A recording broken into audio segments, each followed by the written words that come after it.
Hello everyone, I hope आप सभी ठीक होंगे, पॉजिटिव सोच रहे होंगे, पॉजिटिव होंगे, अच्छी अच्छी बातों में होंगे, अच्छे अच्छे लोगों में होंगे। तो आज का रीडिंग का जो टॉपिक है वो टॉपिक पता है क्या है? आज का टॉपिक है कि क्या आप और आपके पार्टनर सोलमेट जर्नी में हैं। हम ये जानने की कोशिश करेंगे कि आप दोनों की जर्नी सोलमेट है। तो आपके पार्टनर का इमेजिन करो, उनका 3 बार नाम लो, उनको इमेजिन करो और आप चाहें तो लाइक भी कर सकते हैं ताकि रीडिंग रेजोनेट हो जाए। आया ना? चलिए, यूनिवर्स मुझे बताएं, मेरे जो भी व्यूअर्स हैं, जो भी ये वीडियो देख रहे हैं, प्लीज़ मुझे ये बताएं, इनके पार्टनर और ये जिस किसी भी इंसान का ये ध्यान कर रहे हैं, इनके पार्टनर और ये किस जर्नी में हैं, प्लीज़ मुझे बताइए।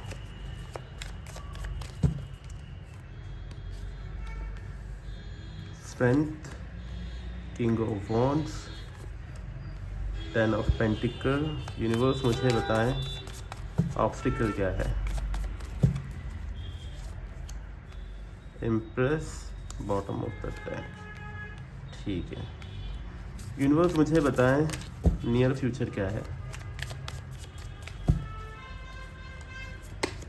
8 of cups with the fool. ठीक है भाई, इसको यहाँ रख लेते हैं, नियर फ्यूचर को राइट साइड ही होना चाहिए। ठीक है, अगर मैं बात करूं आपके पार्टनर आप किस जर्नी में हो, तो मुझे आपकी जर्नी जो दिख रही है, मुझे एक तरीके से मैं बोलूँ ना, मैं पहले तो एंड में बताऊंगा कि आपकी जर्नी क्या है, पहले मैं कंडीशंस बताऊंगा। ठीक है, तो हम ये कौन सी जर्नी है, किस तरीके की जर्नी है, इसकी बात हम एंड में करेंगे। तो पहली चीज़ यहाँ पर ये है कि आप और आपके पार्टनर जो हो, उन दोनों के बीच का जो रिलेशन है, आप दोनों के बीच का जो रिलेशन है, ये रिलेशन बड़े ही अप्स एंड डाउन से होकर गुजरता है। कभी कभी आपको लगता है इस रिलेशनशिप में काफ़ी कॉन्फिडेंस है, काफ़ी स्ट्रेंथफुल है, ये रिलेशनशिप बहुत आगे जाएगा, ये रिलेशनशिप में बहुत सारी चीज़ें होंगी। दूसरे ही पल आपको लगता है कि ये रिलेशनशिप शायद वर्क नहीं कर रहा है। Universe clarify the strength card. ठीक है, queen of cups with 9 of wands. देखा, जो बोला था वही है। क्यों आपको ऐसा लगता है? क्योंकि कभी कभी आप लोग की कंडीशन जो है ना, ये क्या हो जाती है कि आप लोग इस एनर्जी में हो जाते हो जहाँ पर एक तरीके से ये फीलिंग्स आने लगती है कि यार इस रिश्ते में हम कितनी ही मेहनत क्यों ना कर लें, कितना ही हम एफर्ट्स क्यों ना डाल लें, एक ना एक दिन फेलियर हमको मिलेगा। मतलब कि ये रिश्ता शायद वर्क नहीं कर पाएगा। ये दोनों आप दोनों की ही एक एनर्जी है जहाँ पर चीज़ें होती हैं कि हाँ भाई, आज हमने बहुत एक दूसरे के लिए फील किया है और सब कुछ बहुत अच्छा जाता है, 1 हफ्ते 15 दिन बढ़िया जाता है। उसके बाद सडनली एक दिमाग में एक चीज़ आती है कि यार शायद लगता है नहीं कि कुछ वर्क करेगा, शायद लगता है नहीं कि चीज़ें जो हैं वो सही ढंग से चलेंगी, घर वाले नहीं मानेंगे। इस तरीके की एनर्जी मुझे दिखती है। साथ ही में आपके और आपके पार्टनर के बीच का जो रिलेशन है, ये इंटेंस काफ़ी है, नो डाउट इंटेंस है। एक दूसरे के लिए फीलिंग्स है, एक फायर है, एक पैशन है एक दूसरे के लिए कि हाँ यार, मतलब कि चीज़ें ऐसी हैं कि हद से गुजर जाने वाली चीज़ें भी हैं। Universe clarify king of wands please.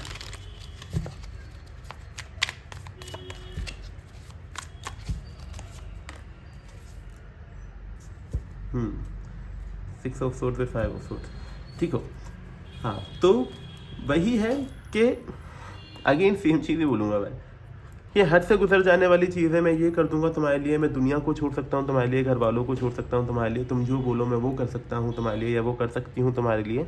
ये सारी ही चीज़ें आती हैं, लेकिन फिर अगले ही पल ये चीज़ हो जाती है कि यार लेकिन अगर घर वाले नहीं माने, सोसाइटी के सामने हमारी इमेज क्या रह जाएगी, और ये सारी चीज़ें जो हैं ये यहाँ पर मुझे दिख रही है। अच्छा, यहाँ पर मुझे एक चीज़ और दिखी है कि आप और आपके पार्टनर के बीच की जो रिलेशन है, तो हो सकता है कि आप दोनों जो हो, आप किसी या तो मैरिड पर्सन से डील कर रहे हो, या तो आप मैरिड हो, जो रीडिंग देख रहा है वो मैरिड है, या आप जिस पर्सन से डील कर रहे हो वो मैरिड है। यहाँ पे मुझे एक मैरिज भी चीज़ दिखी है। साथ ही में मुझे यहाँ पे दिखा है एक और चीज़ जो दिखी है, वो ये है कि हो सकता है कि आप दोनों में से किसी एक के बच्चे भी हों, बेबीज़ भी हो सकते हैं। सो इस रिलेशनशिप में मुझे ऐसा दिख रहा है कि आप लोगों को बहुत ऐसा लगता है कि यार कुछ होगा, कुछ नहीं होगा, और घर वाले मानेंगे नहीं मानेंगे, सोसाइटी एक्सेप्ट करेगी नहीं करेगी।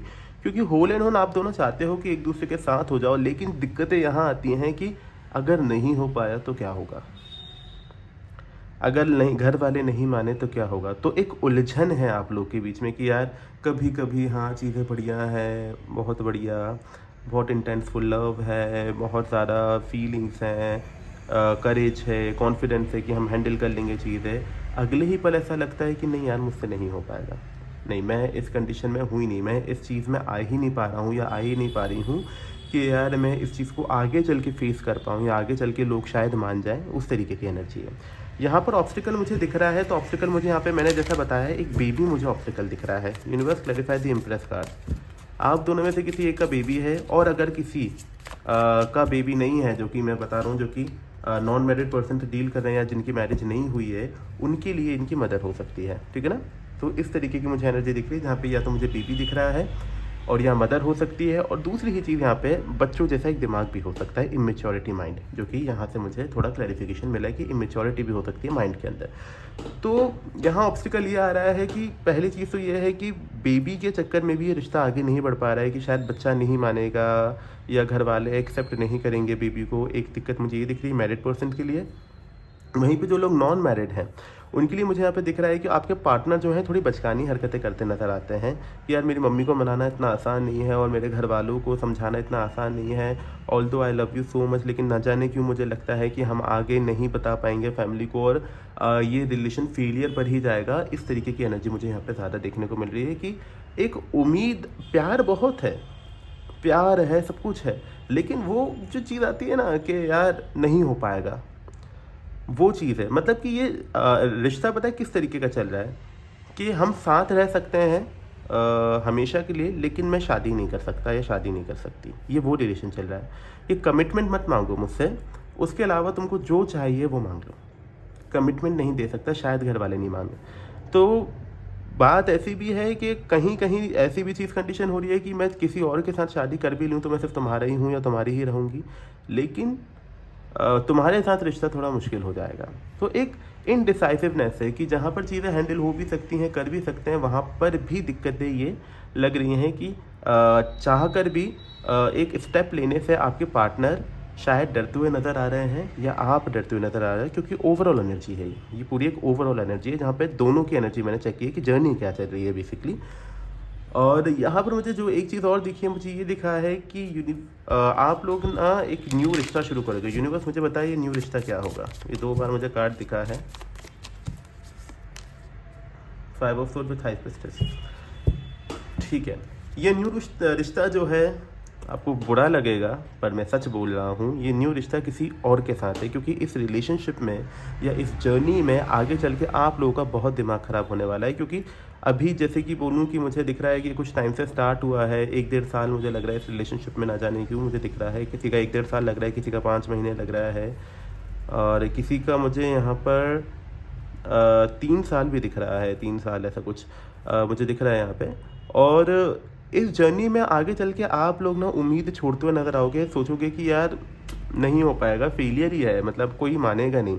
और उसके बाद आप सोचोगे कि हमको आगे बढ़ जाना चाहिए दोनों को ही। और नियर फ्यूचर जो मैंने निकाला था उसमें देखिए आप आगे बढ़ रहे हो और न्यू बिगनिंग कर रहे हो किसी और के साथ। तो ये रिश्ता आगे चल के टूटेगा, आप किसी और के साथ जाओगे और आपके पार्टनर किसी और के साथ जाएंगे, और आप दोनों ये समझौता जो है ये मिलकर ही करोगे, मिलकर ही करोगे।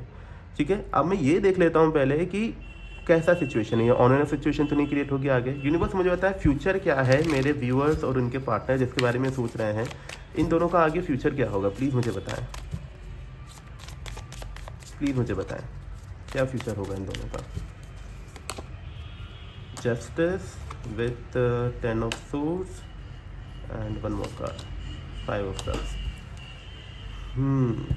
यार इस रिश्ते का जो फ्यूचर है वो यही है कि आपका जो रिलेशन है, बेसिकली अगर मैं बात करूँ, आपका जो रिलेशन है ये रिलेशनशिप कार्मिक रिलेशनशिप है। आपके पार्टनर आपको कुछ सिखाने आए थे, आपको आगे आने वाले टाइम पे एक लाइफ लेसन मिल जाएगा। पास्ट में आप इनको थोड़ा मिस करोगे, लेकिन आपको समझ आएगा कि जो चीज़ें थी ये हमें सिखाने के लिए बनी थी। शायद ये इंसान मेरी लाइफ में आया ही था मुझे कुछ सिखाने, अगर ये मेरी लाइफ में नहीं आते या नहीं आती तो शायद मैं जिस मुकाम पे अभी हूँ या जिस कंडीशन पे मैं अभी हूँ, मैं शायद उस जगह पे नहीं होता या नहीं होती। तो ये रिश्ता जो है ये कार्मिक रिलेशनशिप है। तो आपकी जर्नी जो है, ये जो भी मेरे व्यूअर्स हैं जो आज जिन्होंने ये रीडिंग देखी है, तो आपकी जो जर्नी है ये जर्नी मुझे दिख रही है कि ये एक कार्मिक जर्नी है। आपके पार्टनर आपको कुछ सिखाने आए हैं और उसके बाद जैसे ही वो काम पूरा हो जाएगा आपके पार्टनर चले जाएंगे आपकी लाइफ से। और ये जो रिलेशनशिप एंड होगा ये किसी बुरे नोट पे नहीं होगा, ये एक बहुत ही अच्छे नोट पे एंड होगा, जहाँ पर म्यूचुअल अंडरस्टैंडिंग के साथ आप दोनों ये रिलेशनशिप को ख़त्म करोगे और किसी और के साथ ये नया रिश्ता शुरू करोगे। तो ये जर्नी जो है ये कार्मिक जर्नी है। ओके, देख लेते हैं आपके लिए गाइडेंस क्या है। यूनिवर्स मुझे बताएं मेरे व्यूअर्स के लिए क्या गाइडेंस देना चाहते हैं आप। Death, rebirth, 7 of swords and the chariot. देखो यूनिवर्स आपसे यही कह रहे हैं कि आप अपने आप को ट्रांसफॉर्म करो, आप इस एनर्जी में मत रहना कभी भी, ये चीज़ में मत रहना कि आपके पार्टनर ने आपको धोखा दिया है या आपके पार्टनर आपको धोखा देंगे। अपने आप को बदलो, क्योंकि यहाँ बात धोखे की नहीं है, यहाँ बात लाइफ लेसन की है। तो आपके पार्टनर अगर आपकी लाइफ में आए हैं, अगर वो जाते भी हैं और किसी और के पास जाते भी हैं, तो इसका मतलब यही है कि आप लोगों के बीच का रिलेशन ख़त्म हो चुका है और अब आपको एक न्यू जर्नी स्टार्ट करनी है, जिसके लिए आप आगे चल के रेडी हो सकते हैं और अपने आप को ट्रांसफॉर्म कर सकते हैं। तो be ready for this situation. Okay, I hope ये रीडिंग आपको पसंद आई होगी, आपसे रेजोनेट की होगी। और अगर रीडिंग आपको अच्छी लगी है तो आप लाइक कर सकते हैं, शेयर कर सकते हैं, सब्सक्राइब कर सकते हैं, ठीक है। और अगर आपको और कोई डिटेल्स चाहिए या आपको कोई टॉपिक सजेस्ट करना है तो आप कमेंट बॉक्स में टॉपिक सजेस्ट कर सकते हो। पर्सनल रीडिंग लेनी है आपको तो पेड है वो, यहाँ पर नंबर गिवन है पर्सनल रीडिंग का। साथ ही में अगर आपको ब्रेसलेट के लिए कंसल्टेंसी चाहिए तो आप उसके लिए भी इस नंबर पर कांटेक्ट कर सकते हैं। ब्रेसलेट मैं बना के नहीं देता हूँ, ब्रेसलेट के लिए क्रिस्टल मैं सजेस्ट करता हूँ।